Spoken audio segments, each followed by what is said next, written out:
सुस्वागतम. मॉड्यूल नैतिक सक्षमता प्रकरण 3 समाज आणि समुदाय यामध्ये आपणा सर्वांचं स्वागत आहे. या प्रकरणामध्ये समुदाय व समाज याबद्दल चर्चा केली गेली आहे. कारण विस्तारित कुटुंबानंतर समुदाय आणि समाज हे नैतिक विकासासाठी उपयुक्त अशी सेवा क्षेत्रे आहेत. या प्रकरणात असे म्हटले गेले आहे की नैतिक ध्येयाने प्रेरित झालेल्या व्यक्तींनाच नैतिक सक्षमतांच्या विकासाविषयी आस्था असते. आजच्या संक्रमणाच्या काळात नैतिक हेतू हे 2 कार्यांवर केंद्रित असले पाहिजेत. एक व्यक्ती म्हणून स्वतःचा बौद्धिक व आत्मिक विकास घडवून आणणे व दुसरा हेतू म्हणजे समाजाच्या बदलासाठी योगदान करणे. परंतु हा नैतिक विकास कसा घडून येईल?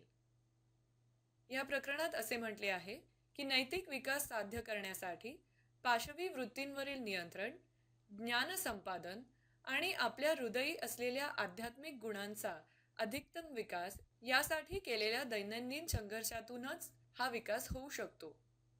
पण पुढचा प्रश्न असा आहे की वैयक्तिक विकास आणि व्यक्तीच्या जीवनातील बदल संपूर्ण समाज बदलासाठी पुरेसे आहेत काय? कारण समाज हा अनेक व्यक्तींपासूनच बनलेला नाहीये का? यावर स्पष्टीकरण देण्यासाठी प्रकरणामध्ये मानवी शरीराचे उदाहरण दिले आहे. मानवी शरीराचा मूळ घटक जरी पेशी असला तरी आपण म्हणू शकतो का की शरीर पेशींचा एक नुसता समूह आहे? निश्चितच नाही.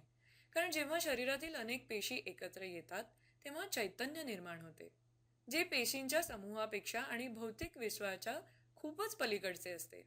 म्हणूनच या प्रकरणात असे सांगितले आहे की मानवी शरीराप्रमाणेच व्यक्तींच्या एकत्र येण्याने सुधारित संस्कृती निर्माण होते, जी केवळ माणसांच्या समूहापेक्षा पलीकडची असते. या प्रकरणात असेही स्पष्ट केले आहे की या प्रकरणाचा हेतू नैतिक सक्षमतांचा विकास का करावयाचा आहे त्याबद्दल विचार करण्यास प्रवृत्त करणे हा आहे. म्हणूनच समाजाबद्दलच्या फक्त 3 पैलूंवरच आपण या प्रकरणात चर्चा करणार आहोत. त्यातील पहिला पैलू म्हणजे सामाजिक संस्था, दुसरा म्हणजे समाजात कार्यरत असलेल्या शक्ती आणि तिसरा म्हणजे ज्यामुळे सामाजिक जीवन जगणे शक्य होते तो समुदाय. त्यासाठी काही स्वाध्याय दिले गेले आहेत ज्यामुळे या प्रकरणातील आशयाची समज अधिक विकसित होण्यास मदत होते. या प्रकरणाचा शेवटचा स्वाध्याय म्हणून चर्चा करण्यास सांगितली गेलेली आहे. समुदाय आपल्याला नैतिक सक्षमतांचा विकास करण्यासाठी संधी देतो, म्हणून आधुनिकीकरणाच्या नावाखाली हे सेवा क्षेत्र नष्ट होणार नाही याबद्दल सावधानता बाळगली गेली पाहिजे. त्या अनुषंगाने उत्कृष्ट प्रकारच्या समुदायाच्या निर्मितीबद्दल चर्चा करण्यास सांगितले गेले आहे. हा या प्रकरणातील शेवटचा स्वाध्याय आहे. प्रकरण 3 समाज व समुदाय याची ओळख येथे संपलेली आहे. धन्यवाद.